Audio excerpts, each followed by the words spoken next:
Hello, and welcome to the FluCoMa podcast. So today I'm delighted to be talking with Yvette Janine Jackson, who is a composer of electroacoustic, chamber, and orchestral music for concert, theatre, installation, and film. Yvette studied at Columbia University in the Computer Music Center, formerly Electronic Music Center, and holds a PhD in Music Integrative Studies from the University of California, San Diego. Her works have been heard and performed across the world, and she has been the recipient of numerous prizes and accolades, including the San Francisco's Dean Goodman Choice Award for Sound Design and the Theatre Bay Area's Eric Landesman Fellowship.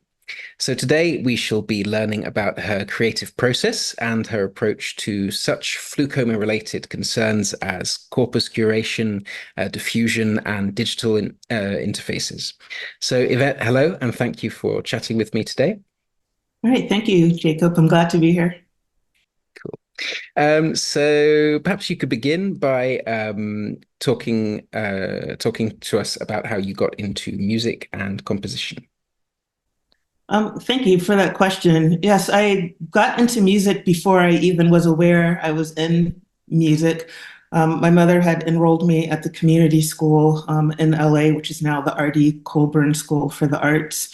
And so, I've been exploring music and movement before I was aware I was doing it, but, through piano lessons later and through my elementary school, which was a public school program, we had a really good music program. So I got intrigued by the trumpet, which my mother was not pleased about and tried to get me to play every other instrument.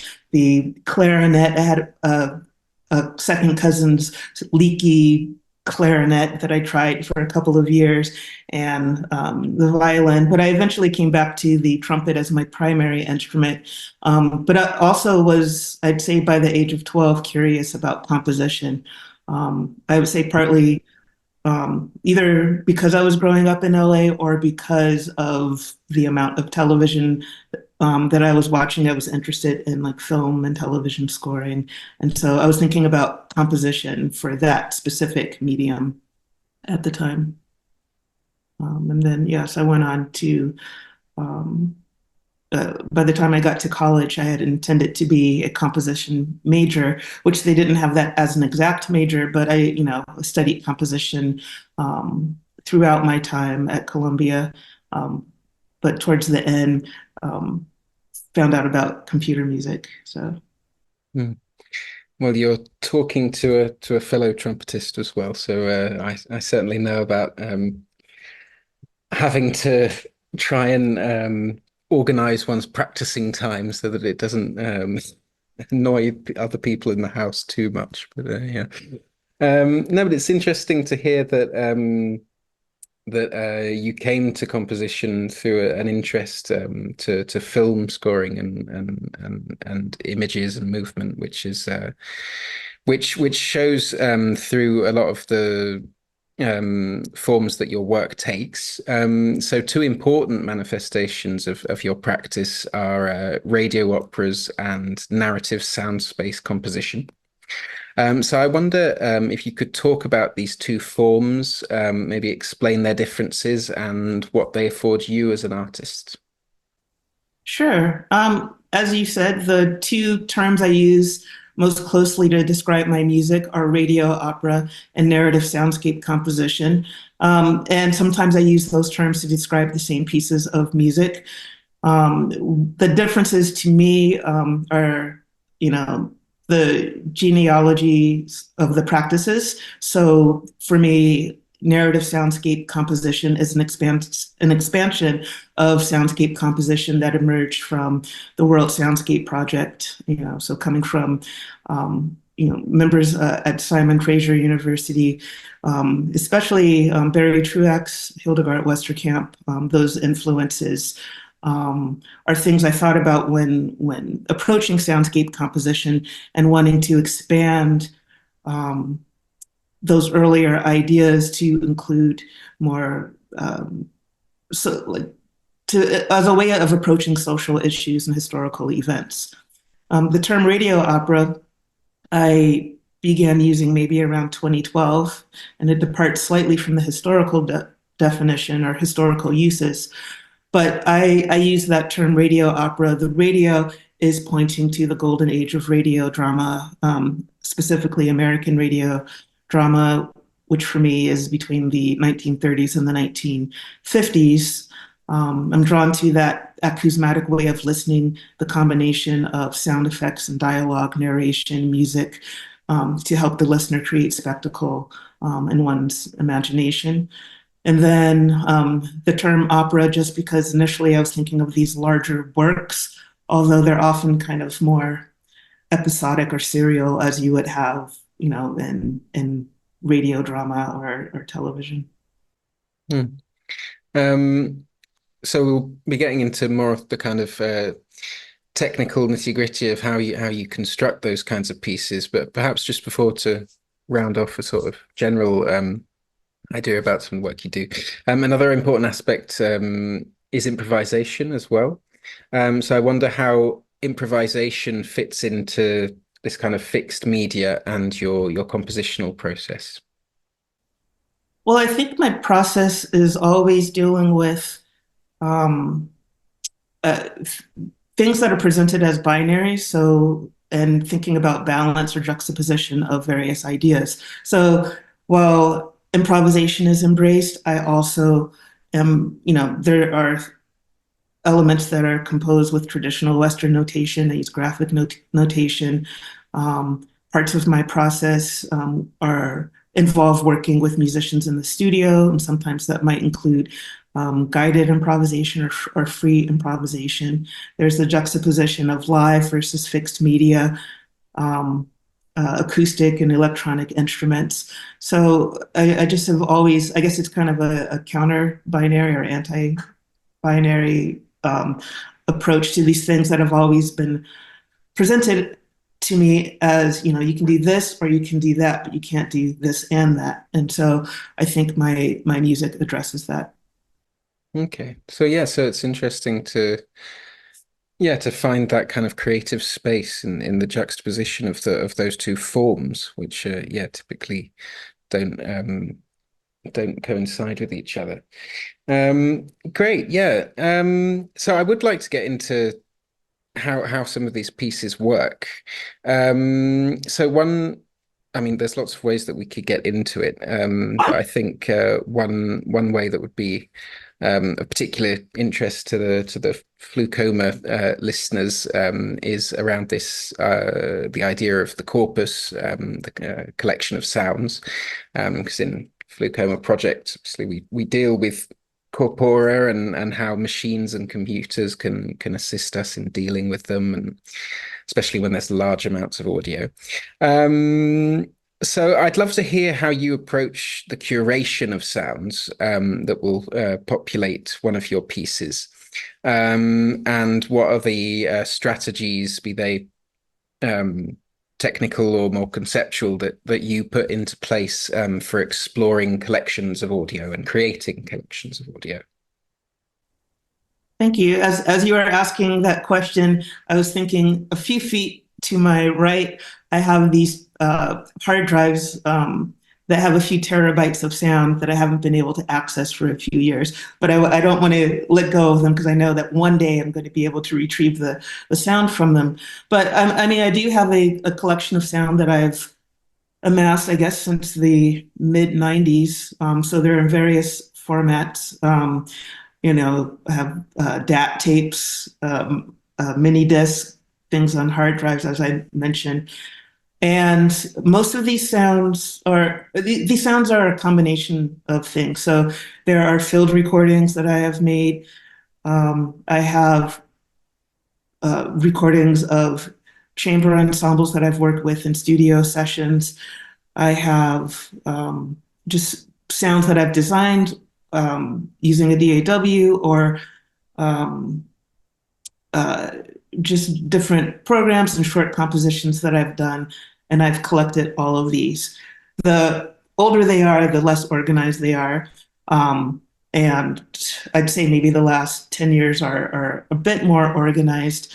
But I continue to draw on these older pieces as part of my composition. So I think what the result is that listening to the body of my works, you can often draw a line or see a connection, hear a connection, feel a connection between these pieces.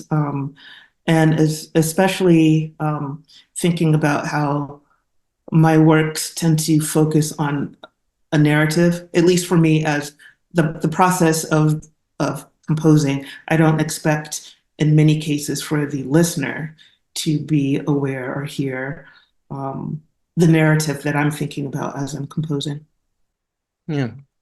Well, I'm really interested in this idea of drawing on your own work as a corpus and as material for composition. It's something that I think last year on the podcast I had John Bowers on, who had taken what he called an archival turn in his practice, sort of engaging with his own archives and using it as material for composition. Um, but but it sounds like whereas he has like amassed a body of work over a certain time and has now decided to engage with that material. It seems that the way you approach it, it's really quite a conscious, decided way of approaching composition. And so I'm interested, um, what are the different kind of postures for you as a composer when you're creating content that will perhaps serve as content for other compositions or then um, creating compositions that are drawing from other compositions. Yeah, I'm interested to hear about how you approach those different spaces as a composer. Okay, yes. So my relationship to this approach is continuing to evolve with each project. And I think so in some ways, when I look at projects, I can kind of see them as documentation, not just of whatever historical or social theme I'm addressing through the music, but just kind of a documentation of where I was during that period of life. So it could be geographically, oh, I recognize that field recording that I did in the San Diego Bay. Or it could be a certain, emotional time that I connect when I listen back to these pieces.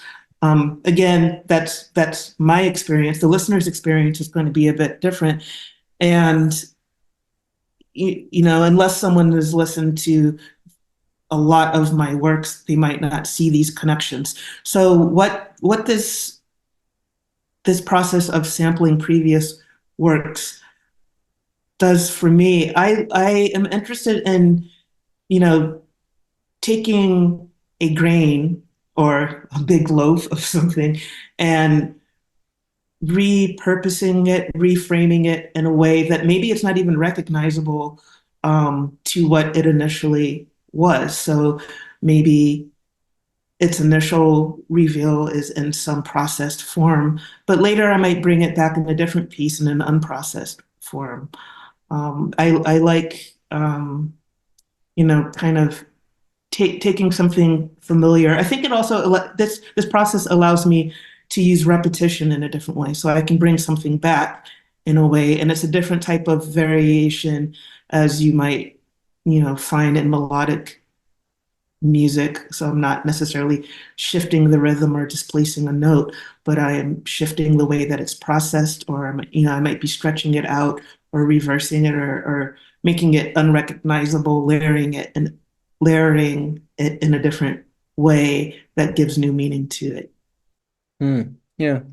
Well, it's interesting. I'm curious to know how you go about finding the sounds that you're looking for, because obviously there's lots of different approaches to that. So one of the approaches that FluCoMa allows for is to perform batch analyses on sounds and engage with the sonic acoustic content of those sounds. But it was interesting to hear you talk then about perhaps more what we could call kind of metadata attached to different sounds, so like geographical places, but also emotional connections to sounds and things like that.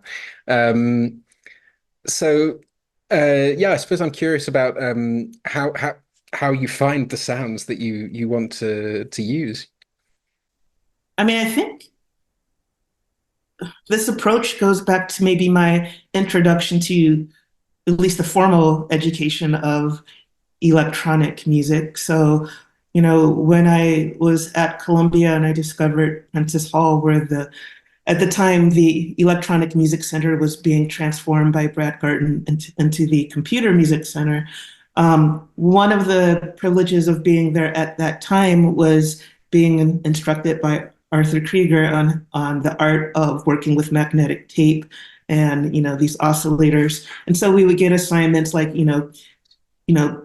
design a watery sound and have it turn into a metallic sound in this rhythm. So I think early on, my approach, or at least a formal approach, was started with using the imagination and exploration and failure to try to find what you're already imagining or thinking. So it's a combination of this early idea of figuring out ways to translate what you are thinking, feeling, sensing, but then also practical things like doing field recordings and you know which kind of forces one to listen in a specific way and find things that are.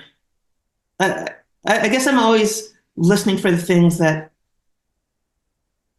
are unintentional. So even in a studio session, for example, what I may find more rewarding than maybe a session that we might record is the accidental sound of the percussionist moving a piece of gear while the tape is rolling. And to me, that is, I can find more beauty in that than the 3-minute thing that we record moments later. So recording accidents, thinking about, like some of the things that enter pieces are the sounds of like radiators. The current place where I live, the walls make kind of a frightening cascading of water sound. So, bringing out something to record that when maintenance has to come through and drill things or the fire alarms are going off, recording that thunderstorm. So just, I don't know, a combination of imagination and also just being ready to record any and everything. And then that's where this importance of thinking about how to organize these sounds so that I can get back to them, which I don't always do well in a consistent manner. But I do recognize the importance, especially since that sampling of self is an important aspect to my music. Mm. No, it's really interesting to hear about that balance between, yeah, intentionally trying to translate your thoughts and into sound, and also that combining that with recording happy accidents and discovering sound and listening as well. Yeah, it's really interesting. So you talked about some of your time at the Electronic Music Center there, and in the past you've also talked about when you were there, so working with physical tape and splicing tape and moving it around, and how it's since influenced your practice. So I wonder if you could talk more about that side of things, and your approach to the kind of splicing and manipulation of audio in the digital domain. I think that approach to, or that opportunity to learn like manipulating tape, so splicing and physically, moving things around before I began with computer music. And that introduction was with RT Mix. I think at the time it was just C-Mix, but like being introduced to working with my hands and thinking about sound as this tangible object that can be moved around was very important for me. So whether I was, using RTC Mix and programming things line by line, or working with the DAW and visually manipulating things on the screen, Um, I still, in my mind, am thinking about that tactile relationship to sound. And more recently, I'd say maybe in the past 3 years, maybe longer. We've all lost track of time, in this part of the decade. But I think that this relationship, trying to rediscover or figure out how to bring back that tactile relationship to working with the DAW is something that I'm focused on at the moment. So for me, working with a controller isn't necessarily it doesn't give me that same sense of satisfaction. But I have found developing my own like Euro system is a lot closer for me. And then there becomes this loop, this kind of loop between how I think about sound when working with a modular system affects how I'm thinking about sound when I'm working with a DAW, which affects how I'm thinking about sound when I'm composing for a chamber ensemble or an orchestra. Um, and it's been really, especially in this past couple of years, intriguing for me to just kind of sit back and just notice how all of these things are affecting one another. Yeah.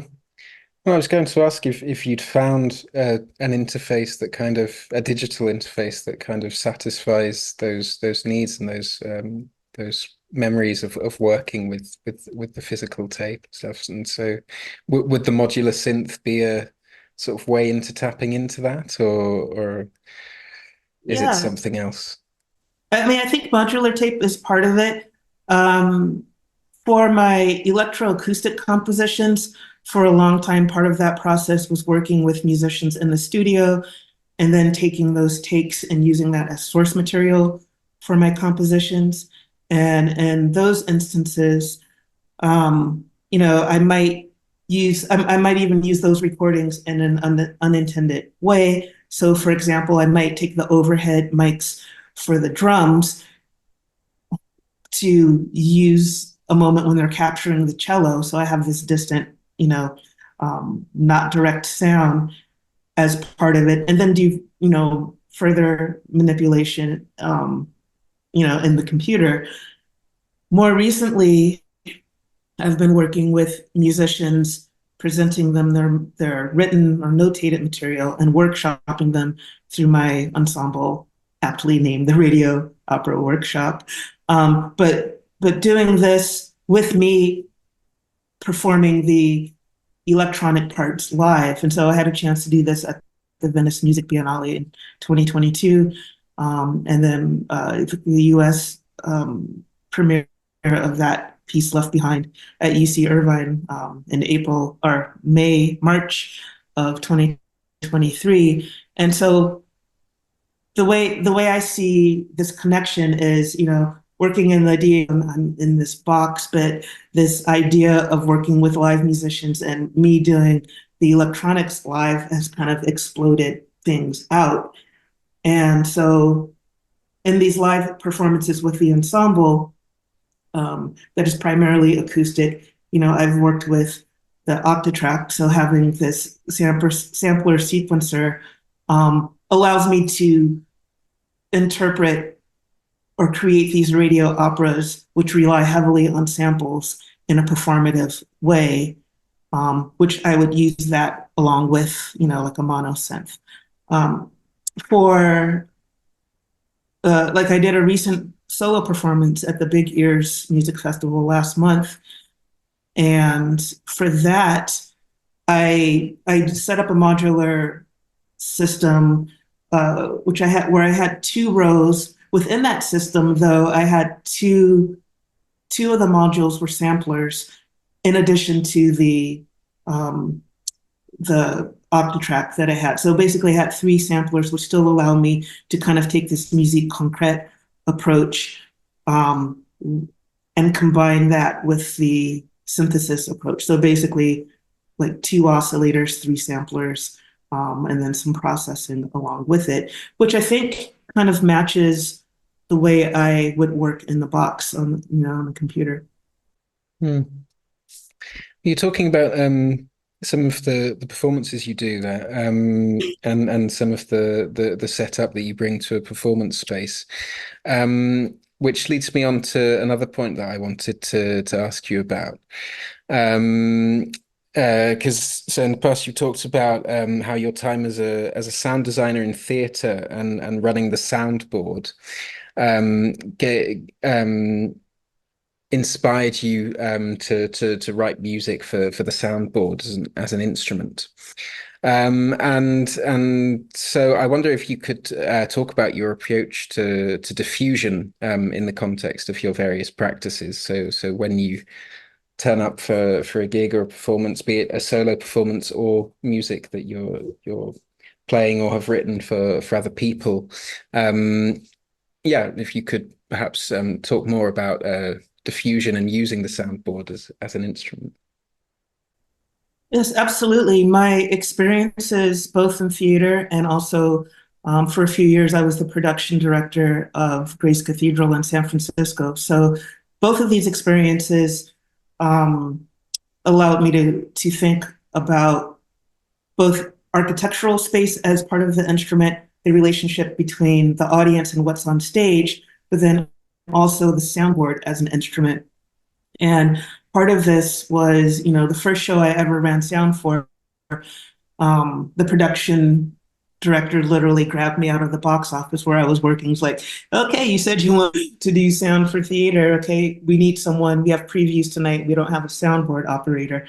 And the piece was like this play called Silence by Moira Buffini. And the sound design was by David Molina, who later he and I are, friends and collaborators. But this first experience, David creates these really dense, thick, beautiful sounds that work with the plays that he composes for it. And so I believe this had something like, it was like two CD players, a mini disc player. There might have been a live mic, but just all of these various things for my two hands and untrained, um, you know, I was untrained at this experience. So of course, the first two plays have the sounds of horses galloping where there shouldn't have been.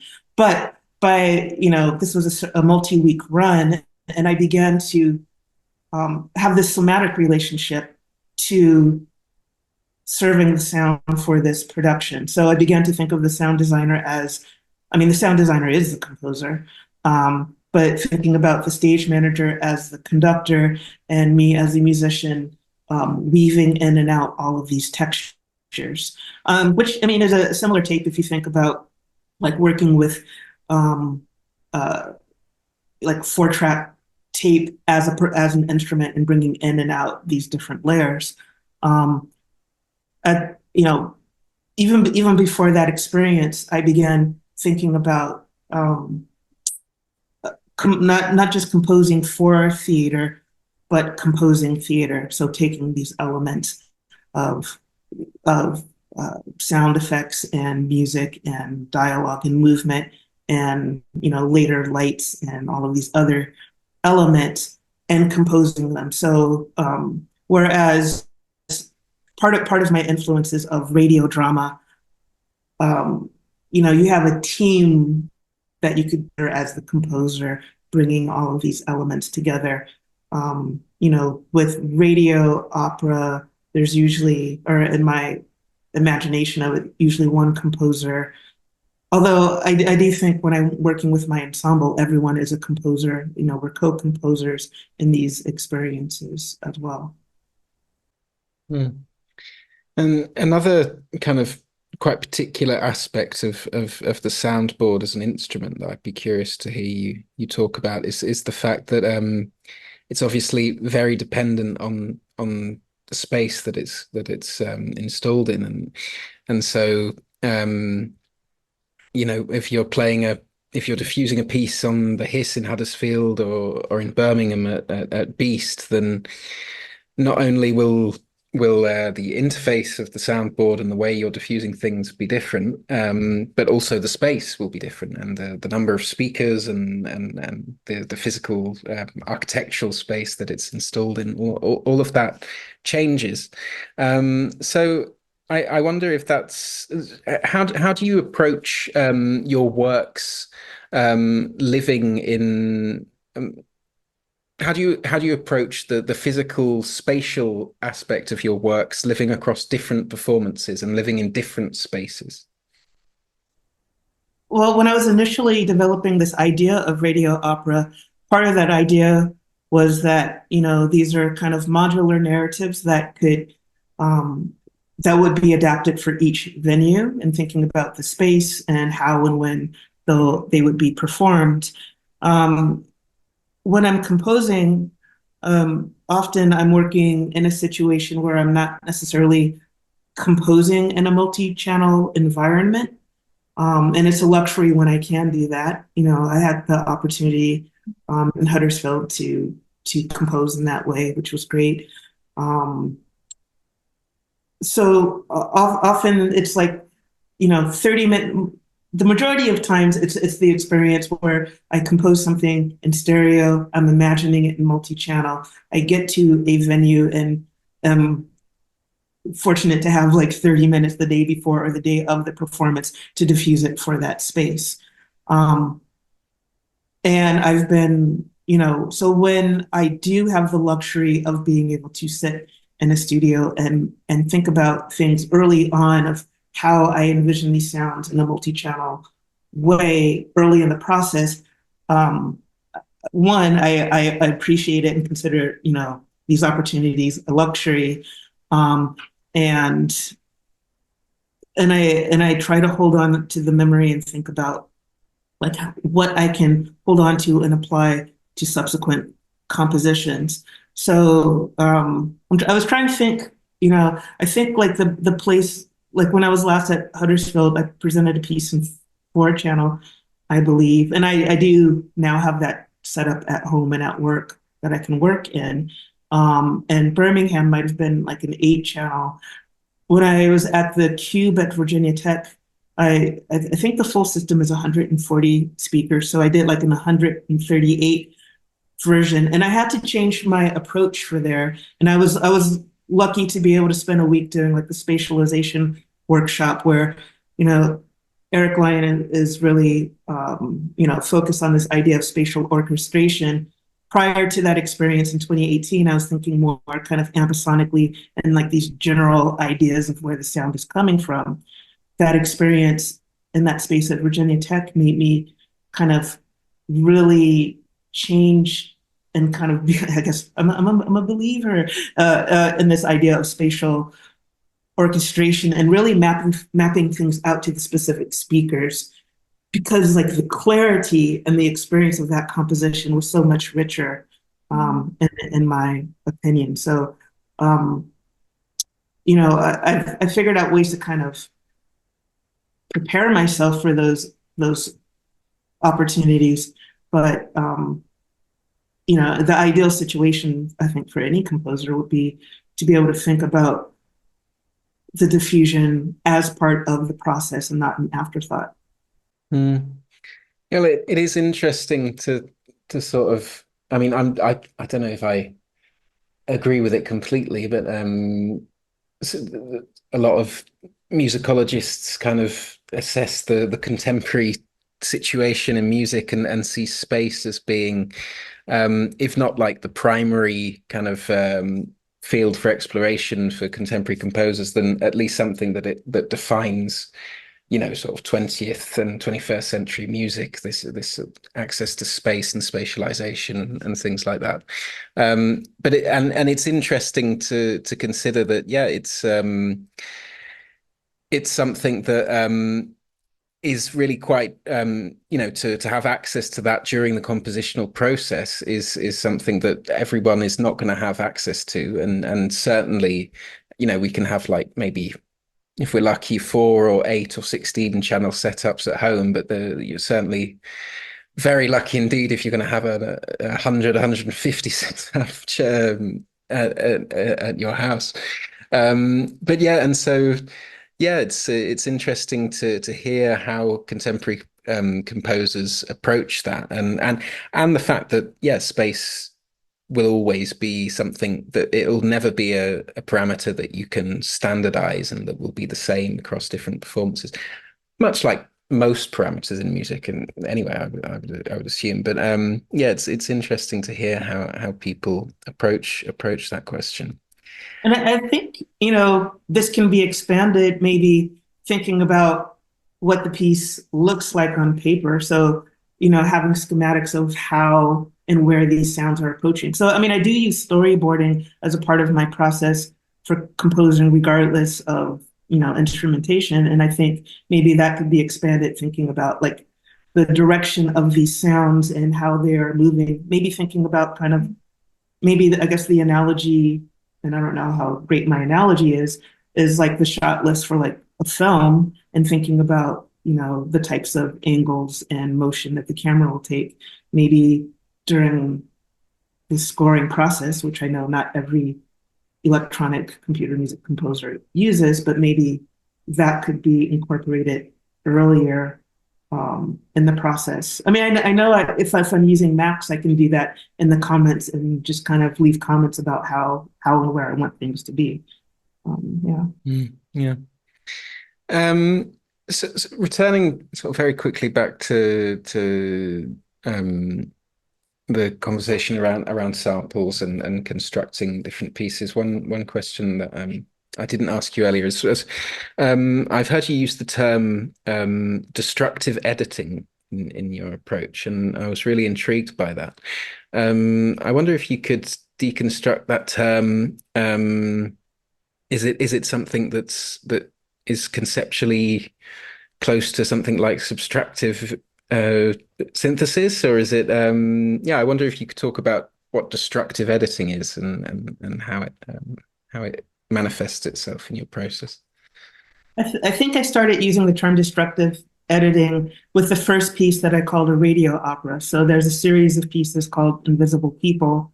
And for that very first prologue to Invisible People, I was in graduate school at the time, so I began, part of the piece in campus studio, and I believe you had to like sign up for different times at different studios. So I started, in one space, but then, I did some stuff in my apartment, but then I go back and maybe work in a different studio. And so I began thinking of this idea of destructive editing. And for me, what that means is I liked that, well, or let me just start with non-destructive editing. This idea with the AWs that you can hit undo as many times, as the software will let you do.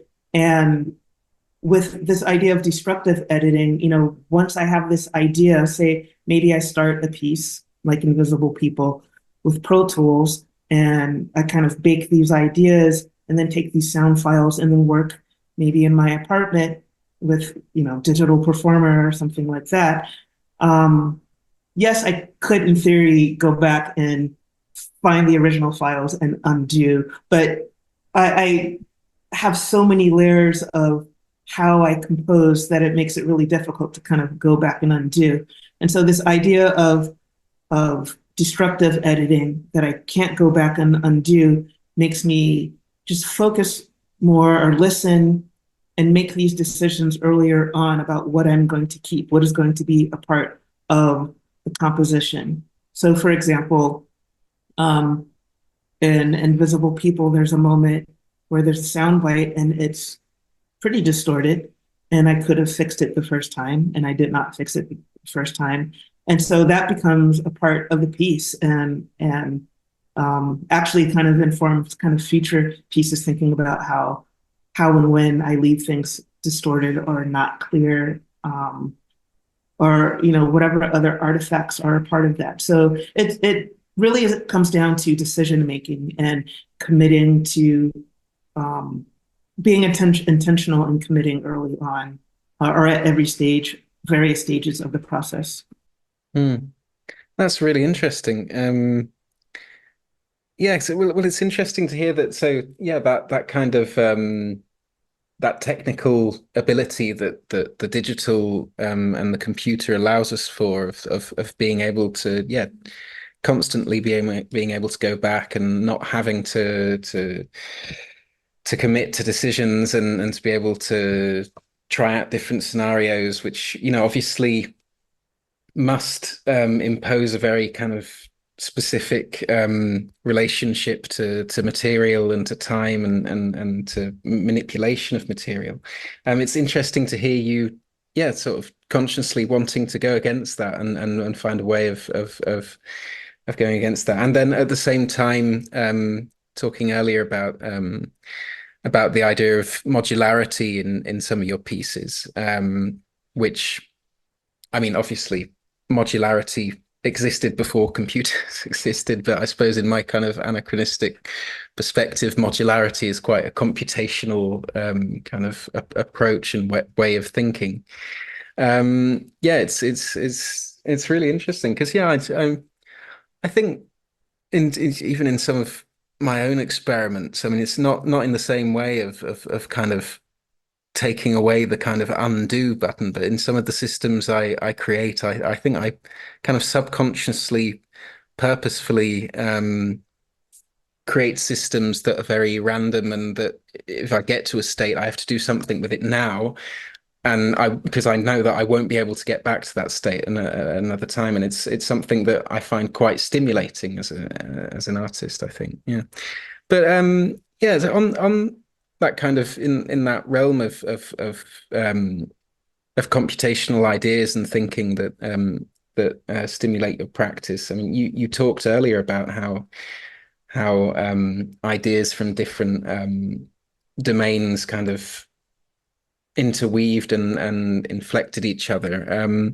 Yeah, I wondered, are there other parts of your practice that you would consider to be specifically kind of computational in nature, or vice versa? Yeah, I wonder if there are other things to decompose in that kind of way of thinking.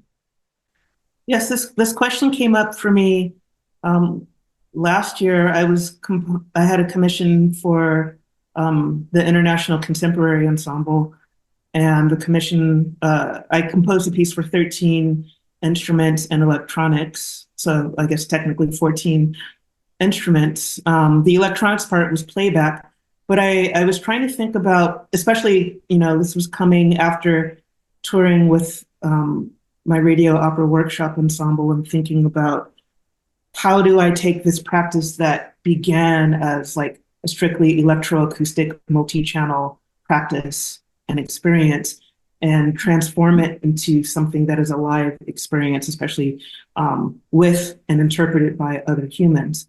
And so with this commission for International Contemporary Ensemble, one thing I wanted to do, I mean, this wasn't so much a question with my own ensemble, because these musicians had kind of grown with me and seen this process, but working with people with whom I don't have that same type of relationship, I was trying to figure out, how do I convey on paper something that feels, generative,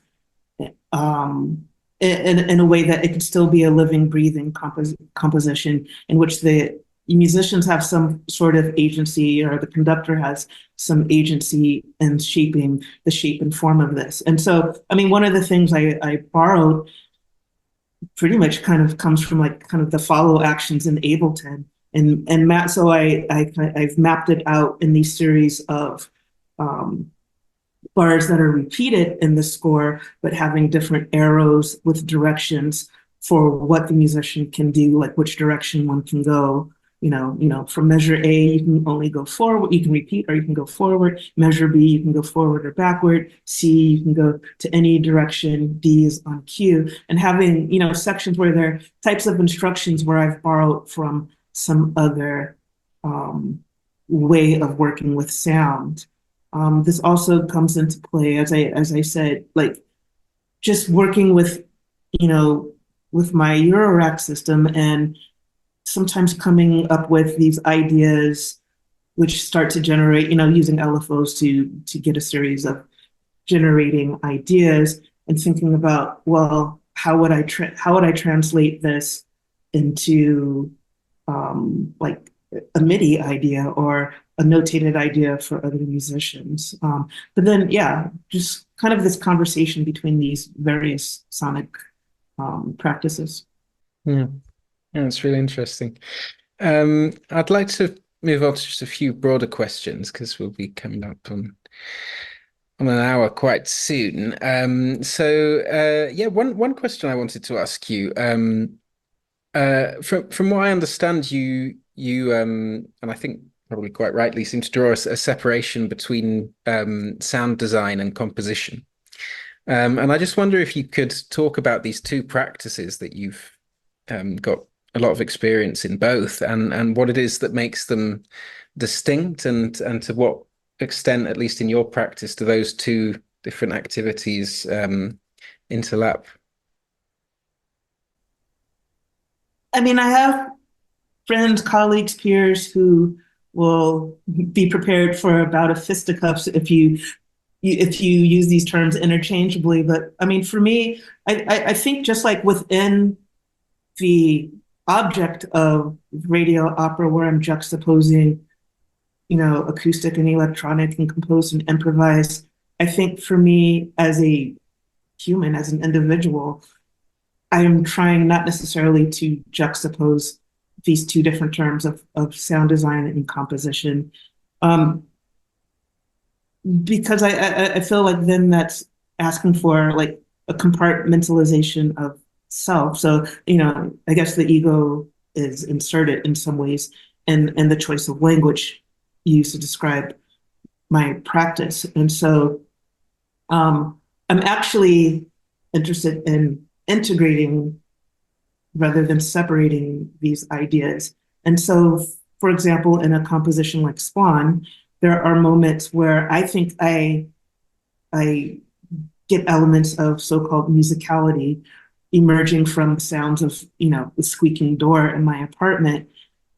And at the same time, taking something, sounds coming from the cellist and transforming those in a way that don't sound like they came from a human playing an instrument at all. And so, and I'm also intrigued. I mean, I think definitely in film and television in the past 10 years, with some composers, there's more of a synthesis of these two different domains. But I think like separating sound design and composer would be like separating orchestrator and composer, where, a composer like Bernard Herrmann would be like, how could you separate these things? I mean, I think I was introduced to them as separate things, but I've been working towards bringing them together in my own practice. Yeah. Another thing that I was really interested to ask you. So I listened to your appearance on the Art Music Technology podcast a few years ago, where you talked about your time working on tool ships, and you made a comparison between ship rigging and theatre rigging, and you also mentioned the aural hallucinations that you would get on ships, and trying to recreate them electroacoustically. So as I mentioned to you before we recorded, this was particularly interested to me because my uncle actually followed quite a similar trajectory. So he worked, I think it was about 2.5 years on tall ships, and was before and since a playwright. And he's actually currently doing a PhD at Plymouth University in oral and creative history, on the subject of shipwreck survivors. So I'd just be really interested to hear more about your time on the ships, and also how it's influenced your work since, and what it could be about tall ships and the sea that draws artists to them. Yeah, that's interesting because I met a lot of creative people, whether they are writers or other musicians, theater people, through tall ships and other sailing ships in general. My experience, first of all, my family thought I was like, what is wrong with you? Because I'd spent all this time studying music. This was a period like immediately after my undergraduate degree. And so to go from studying music to suddenly working on ships, my family was scratching their heads. For me, it was a great experience uh, that, as you said, kind of led to these unexpected oral hallucinations, which I attribute to, I guess, days on end of just kind of going up and down. Things are getting shaken up. But I mean, like below decks, I recall hearing things like it sounded like dolphins singing and the sounds of kind of like these sitcom kind of laugh tracks accompanying them, which obviously was not real. And then even when I was working on ships in San Francisco that weren't, going out, you do programs by the dock. There was something about that. I mean, we still have the movement from the water. I, would be waiting for the bus and just kind of hear these interesting kind of sonic experiences, which could have also come from like the wires for the cars, like the buses in San Francisco. But to me, all of these kind of sonic experiences were related. And it was at a time where one of my shipmates, I had joined his band as a trumpet player, John Burnson, which his one of his bands, Ray's Vast Basement, had a lot of sailing people on it and had narratives about sailing. So for me, it was just natural, this overlap between music, the sea, um, and yeah, all of these things work together. And even, a lot of my compositions, like water plays an important role. Um, yeah, you'll hear water, or there's a type of motion that kind of evokes water in them. So I, even though I am not active on ships anymore, I still do have that memory of those sounds. And I think kind of some work through module when I'm definitely there's periods when I'm working. It doesn't matter if it's a keyboard synth or a Eurorack or a DAW, where I get these moments and it kind of triggers back to those experiences on the ship of what I was hearing and feeling at the time. Mm. Yeah, it's really interesting. Yeah, well, as it happens, I actually saw we don't live in the same country, but I actually saw my uncle yesterday and told him that I was going to be interviewing somebody who'd been working on tall ships. And yeah, he talked about especially the front of the ship, I believe, is where it's like the most Yes. kind of, yeah, and talked about, yeah, the different musicians that he had on the ship. But yeah, no, it's really interesting, really fascinating experience. Yeah, no, the most experience I have on ships is cross-channel ferries going from the UK to France, which is a very tame shipping experience in comparison. Yeah. Yeah, I mean, just kind of one more connection between that. I mean, and the tall ships. So I have a fear of heights, which like tall ships are like, why would you work on a tall ship? And for the first captain I worked with, I managed to get out of having to go aloft. But later with the second captain, I remember he sent me aloft one day, and the rest of the crew was below deck, and they're like, "Where's Yvette?" And I was still stuck aloft because you have to kind of go back at a diagonal backwards, and I still have no idea how I got down because I was too afraid to even clip and move down. And that fear of heights also kind of affected my work with sound because working in theater sounds, you have to go on ladders and configure how things are. So, I mean, that in some ways, like kind of affects the choices of like speaker placement and how the sound within a play or sound within the narrative would work out. So these things seem unconnected, but I mean, I guess I'm always interested in drawing the connections between everything. Mm. Yeah, no, it's fascinating. Sounds terrifying, but it's yeah, really interesting. Um, so there's one final question, perhaps to bring things to a conclusion. On that same podcast, you also mentioned, and you've also mentioned today, how listening and interpretation of what you're hearing is a big part of your compositional process. So to finish, I just wonder if maybe you could deconstruct what you mean by this, and also the idea of listening, perhaps notably in our modern world of not only mutated listening practices with things like smartphones and things like that, but also tools like music information retrieval that are available to composers now. And also something that would be quite interesting. You said how important narrative is in your composition, and yeah, I wonder how does that coexist with listening, be it on your part or the audience's part. Yeah. Yeah, if we go back to this idea of narrative or narrative sounds, or yeah, narrative soundscape composition in my practice, or radio opera, which ask for, I guess, participation, cooperation from the listener, because especially with radio opera, as I said, the idea is like the sound effects and musical elements and dialogue are coming together, or text are coming together in a way that I often present in an abstract manner, but based on historical or social themes. And so I'm never like telling the listener what to feel or what something means.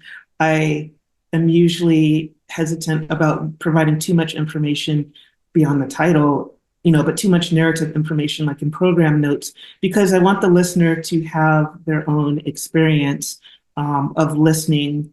And I'll say feeling too, because low frequencies play an important role as well. So with I'm asking people to listen in a certain way that requires them to bring their own lived experiences and pre-existing knowledge to make sense of all the sonic elements that they are experiencing, and developing their own ideas. For me, one of the most exciting parts of composing radio opera or narrative soundscape composition is that moment after the program has ended, and having conversations with people about what they heard, what they felt, telling me anecdotes related to their experience. So, going back to that first piece that I called radio opera, Invisible People, that piece is going to have different meaning depending on how you identify. If you recognize the voices, do you speak, the language, all of these different things that affect how one interprets. And I like this idea of just leaving room for the listener to insert themselves. Mm. Great. Well, thank you so much for it. That was really, really interesting. So just to let our listeners know, to remind them that everything that we've discussed today will be living. There will be a link to on the page on the FluCoMa Learn platform where this podcast will be living. And if you're watching on YouTube or one of the audio outlets, then you can find a link to that page in the description. So just left a time for me to say, Yvette, thank you so much. That was really, really interesting. Thank you, Jacob. You're quite welcome. And we look forward to seeing more of your work in the future and hearing again from you soon. Thanks a lot.